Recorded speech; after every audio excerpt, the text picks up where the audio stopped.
Velkommen til Super Size vs Super Skinny. I dag skal vi hjælpe Oliver og Emil. Døde min mor. Hun betød alt for mig. For den dag, der har jeg næsten ikke spist noget. Og hvis jeg spiste noget, spiste jeg kun en halv portion.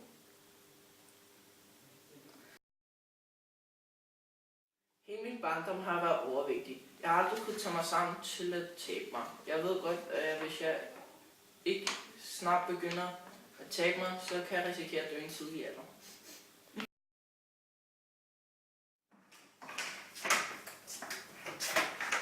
Goddag, jeg hedder Emil. Jeg hedder Oliver.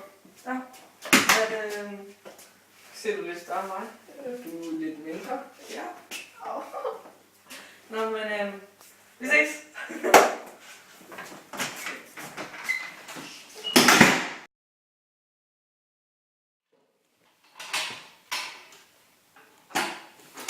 Du vejer 122 kilo, og du skal rigtig veje 72 cirka. Jeg vælger tredje. Du vejer 37, du er alt for undervægtig. Du skal rigtig veje 45. Det smager godt. Ja, eller ikke. Og jeg tænker, du kan spise så meget. Og der er ikke engang mere. Jeg står i sulten. Ja, jeg er godt nok med. Tak for meget. Tak for meget. Vi ses. Hej. Nu er det gået en måned, og nu skal vi se, hvordan det er gået med Oliver.